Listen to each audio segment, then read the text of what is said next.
సప్తజగ్రాహ పరవీర. రామచంద్రమూర్తి అంత కష్టపడుతున్నారన్న విషయాన్ని లక్ష్మణుడు తట్టుకోలేడు. ఆయనకి అంత భక్తి రాముడంటే. కనుక వెంటనే లక్ష్మణమూర్తి వచ్చి ఏతస్మిన్నంతరే క్రుద్ధో, అపారమైన కోపం పొందినటువంటి లక్ష్మణుడు అనయ కాసేపాగు అని తన ధనస్సు తీసుకుని త్రైః సాయకైర్మహావేగైః రావణస్య మహాద్యుతి ధ్వజం మనుష్య శీర్షంతో తస్య చిచ్ఛేద నైకదా. వెంటనే ఆ సౌమిత్రి 7 బాణములతో మానవ కపాలములను ముద్రలుగా వేసుకున్నటువంటి రావణాసురుని యొక్క ధనస్సుని విరగ్గొట్టేశాడు 3 బాణాలతోటి. సారథేశ్చాపి బాణేన శిరోజ్వలిత కుండలం జహార లక్ష్మణ శ్రీమాన్ నైరుతస్య మహాబలః. ఆయన కుండలములతో ప్రకాశిస్తున్నటువంటి రావణాసురుని యొక్క సారథి శిరస్సుని ఒక్క బాణంతో తెగగొట్టి ఆ సారథి శిరస్సు కింద పడిపోయేటట్టు చేశారు.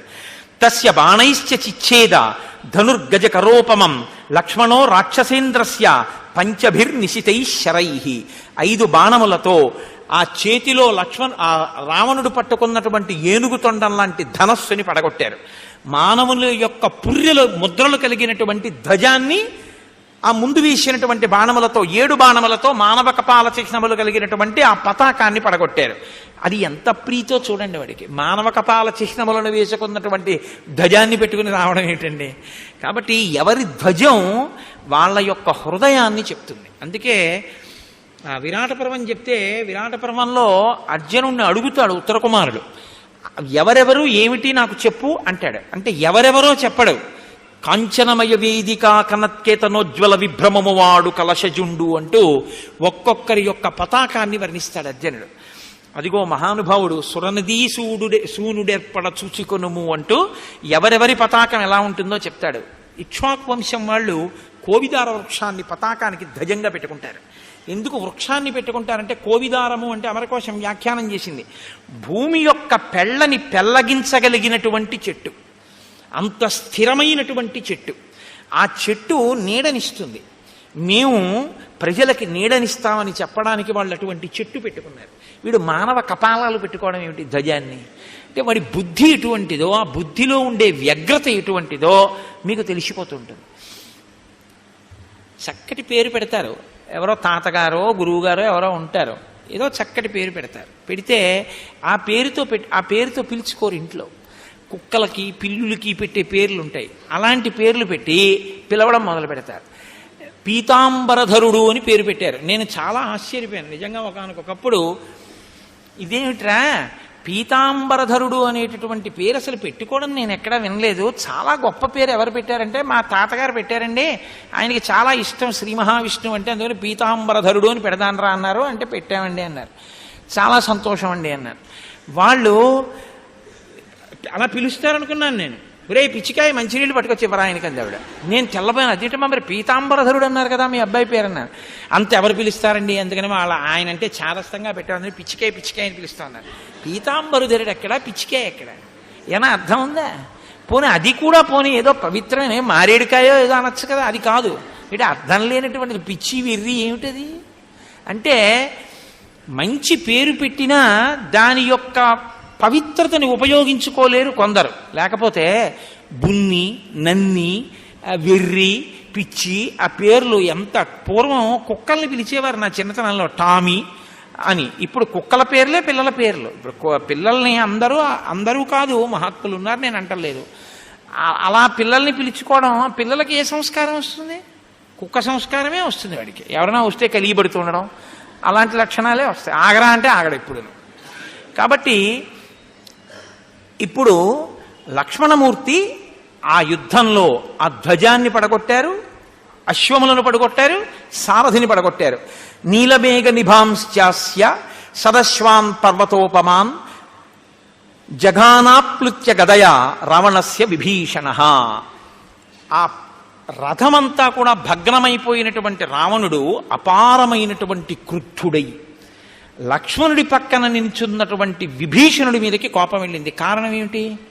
లక్ష్మణుడు యుద్ధం చేస్తుండగా విభీషణుడు అకస్మాత్తుగా గద పట్టుకుని వచ్చి ఆ గదతో రావణాసురుని యొక్క రథాన్నంతటినీ కూడా ప్రహారము చేత విరగ్గొట్టాడు. ఇప్పుడు కోపం ఎవరి మీదకి వెళ్ళిపోయిందంటే రాముడి మించి కోపం లక్ష్మణుడి మీదకి, లక్ష్మణుడి మించి కోపం విభీషణుడి మీదకి వెళ్ళింది.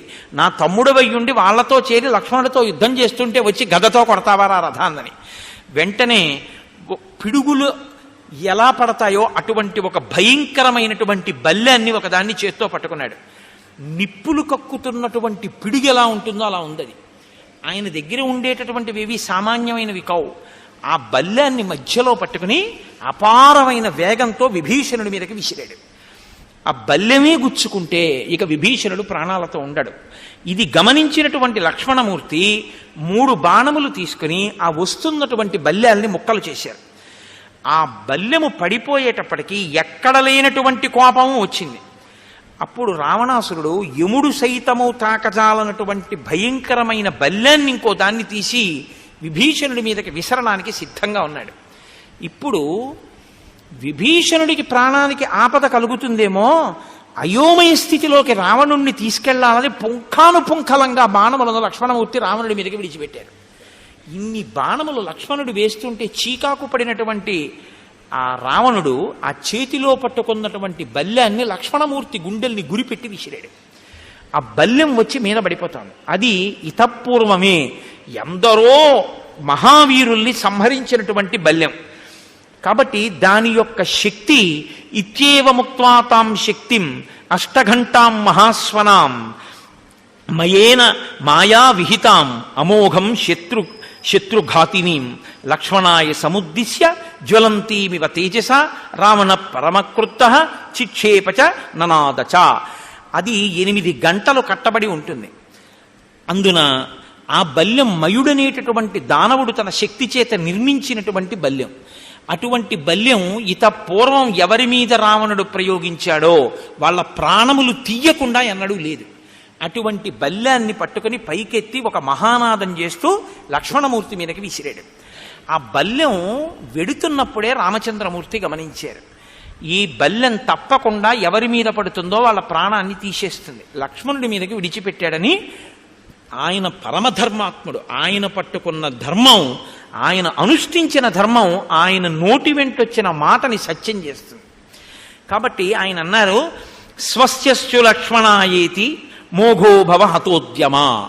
ఈ బల్యము నా తమ్ముడైన లక్ష్మణమూర్తి యొక్క ప్రాణములు తీసేటటువంటి శక్తిని పొందకుండుగాక అన్నారు.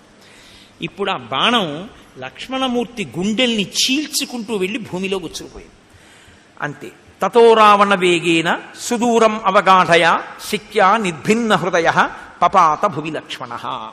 ఆ గుండెలు బద్దలైపోయినటువంటి లక్ష్మణమూర్తి నెత్తురోడిపోతూ భూమి మీద కింద పడిపోయారు. పడిపోగానే రాముడు ఆ లక్ష్మణమూర్తి పడిపోయినటువంటి స్థితిని చూసి బాధపడినవాడై చేతిలో ఇక ధనస్సు పట్టుకోగలిగినటువంటి శక్తి కూడా జారిపోతున్నా రావణుడు పరమక్రుద్ధుడై ఎదురుగుండా నిలబడి యుద్ధం చేస్తుంటే పక్కన పడిపోయిన లక్ష్మణుడు ఆగి, తమ్ముడా నీకింత ఆపదొచ్చిందిరా అని మాట్లాడదామంటే అవకాశం ఇవ్వడు. ధర్మయుద్ధం చెయ్యడు, బాణప్రయోగం చేస్తున్నాడు. అటువంటప్పుడు మహాక్రోధాన్ని పొందిన రామచంద్రమూర్తి అన్నారు, అస్మిన్ ముహూర్తేన చిరాత్ సత్యం ప్రతి శృణోమివ అరావణం అరామం వా జగద్రక్షద వానరాహ. ఈ క్షణం నుంచి వానరులారా, భూమి మీద ఉంటే రాముడు ఉంటాడు, లేకపోతే రావణుడు ఉంటాడు. రాముడు రావణుడు ఇద్దరూ భూమి మీద ఉండడం ఇక జరగదు. అటువంటి యుద్ధాన్ని మీరు చూచెదరుగాక, ఇక మీరు యుద్ధం చెయ్యక్కర్లేదు. రాముడో రావణుడో తేలిపోవలసిందే అన్నారు. అద్య రామస్య రామత్వం పశ్యంతు మమ సంయుగే త్రయోలోకాః సగంధర్వాః సదేవాః సర్షిచారణాః అద్య కర్మ కరిష్యామి యల్లోకాః సచరాచరాః సదేవాః కథయిష్యంతి యావద్భూమిర్ధరిష్యతి సమాగమ్య తదా లోకే యథా యుద్ధం ప్రవర్తితం ఏవముక్త్వా శితైర్బాణైః తప్త కాంచన భూషణైః ఆజగాన దశగ్రీవం రణే రామః సమాహితః సకీర్యమాణ శరజాలవృష్టిభిః మహాత్మనా దీప్త ధనుష్మతార్దిత భయాత్ ప్రదుద్రావ సమేత్య రావణో యథానిలేనాభిహతో వలాహకః. ఆ రామచంద్రమూర్తి అంత పౌరుషంతో కూడినటువంటి ప్రతిజ్ఞ చేసి ధనస్సు పట్టుకుని విడిచిపెడుతున్నటువంటి బాణముల పరంపరకి తట్టుకోలేక వాటికి ఎదురుగుండా ఇంకా నిలబడడం కూడా సాధ్యం కాక రావణాసురుడు ఆ యుద్ధ భూమిలోంచి వర్షపు ధారల చేత కొట్టబడినటువంటి పెనుగాలుల చేత కొట్టబడినటువంటి మేఘములు ఎలా వెళ్ళిపోతాయో అలా యథార్థంగా యుద్ధభూమిలోంచి పరుగున యుద్ధభూమిని విడిచిపెట్టి పారిపోయాడు. పారిపోయిన తర్వాత రామచంద్రమూర్తి లక్ష్మణుడి వంక చూసి, ఈ లక్ష్మణుడు ప్రాణములతో లేకపోతే, ఈయన ప్రాణములు విడిచిపెట్టేస్తే కింకార్యం సీతయా మమ, నాకెందుకు సీత, కాబట్టి నేనింక ఈ యుద్ధం చెయ్యలేకపోతున్నాను, ధనస్సు పట్టుకోలేకపోతున్నాను, నేను బాణప్రయోగం చెయ్యలేకపోతున్నాను, నీరసించిపోతున్నాను. నాకు ఈ లక్ష్మణుడికి స్వస్థత కలిగితే తప్ప నాకు మళ్ళీ బుద్ధి ప్రకాశించదని బాధపడుతున్న సమయంలో ఆయన అంటారు, దేశే దేశే కళత్రాణి దేశే దేశే చ బాంధవాః తంతు దేశం నపశ్యామి ఎత్ర భ్రాతా సహోదరః. ఏ దేశం వెళ్ళినా మళ్ళీ భార్య దొరకచ్చు. అంటే ఆయన సీతమ్మని తక్కువ చేశారని కాదు, ఒక తమ్ముడి గొప్పతనాన్ని, ఒక తోడ పుట్టిన వాడి గొప్పతనాన్ని చెప్తున్నారు. దేశే దేశే కళత్రాణి, ఎక్కడికి వెళ్ళినా మళ్ళీ వివాహం చేసుకుంటే భార్య దొరుకుతుంది. దేశే దేశే చ బాంధవాః, ఎక్కడికి వెళ్ళినా బంధువులు కనబడతారు. తంతు దేశం నపశ్యామి ఎత్ర భ్రాతా సహోదరః, తోడ పుట్టిన వాళ్ళన్న వాళ్ళు మాత్రం ఇక ఆ జన్మకి ఎవరు ఆ అమ్మ కడుపులోంచి కలిసి పుట్టారో వాళ్ళే. కాబట్టి అటువంటి వాడు పడిపోతే ఇక నా జీవితం ఎందుకు అని ఆయన ఆ లక్ష్మణుడి మీద పడి శోకిస్తున్న సమయంలో సుషేణాది వానర వీరులు వచ్చి, రామా నీవు శోకించవద్దు, స్వస్థతని కోల్పోవద్దు, లక్ష్మణమూర్తి ప్రాణములతోనే ఉన్నారు, ఆయన గుండెలను ఆ బల్లెము చీల్చిన ఆయన ప్రాణోత్క్రమణము జరగలేదు, ఇంకా ఊపిరి తీస్తున్నారని వెంటనే హనుమని పిలిచి, నీకు జాంబవంతుడు చెప్పినటువంటి ఓషధీ పర్వతాన్ని ఉత్తర క్షణంలో మళ్ళీ పట్టుకురా, తొందరగా తీసుకురావాలి, ప్రాణోత్క్రమణం అవ్వకుండానన్నారు. అంతే మహానుభావుడు ఉత్తర క్షణంలో త్రికూటాచల శిఖరమ మీద నిలబడి అక్కడి నుంచి కైలాస పర్వతం దగ్గరికి వెళ్ళి ఆ ఓషధిని గుర్తించలేకపోయారు.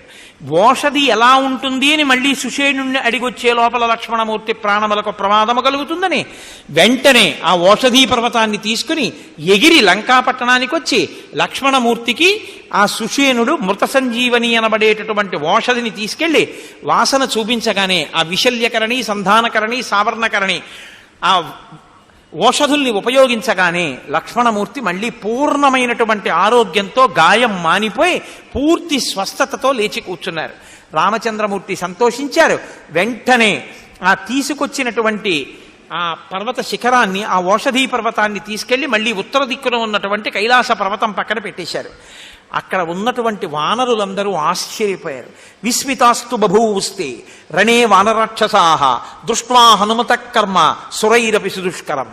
వానరులు కాదు, రాక్షసులు కూడా చూసి, ఈ మహానుభావుడే లేకుంటే రామరావణ సంగ్రామం ఎంత విచిత్రమైన మలుపులు తిరిగేదో, ఎప్పుడెప్పుడు ఆపద ఏర్పడుతుందో అప్పుడప్పుడు ఏమి వేగం మహానుభావుడిది. అంత గొప్పగా పర్వతాలు తీసుకొచ్చేస్తారు, బతికించేస్తారు. ఏమీ చేతకాని వాళ్ళ ఇలా నమస్కారం పెట్టి పాదాల దగ్గర కూర్చుని ఉంటారు. ఏమి వినయమని వానరులు, రాక్షసులు అందరూ కూడా హనుమ యొక్క తేజస్సుకి If you like this video, hit the like button. For more videos, subscribe to our channel. If you have learned anything from this video, comment down below. Subscribe.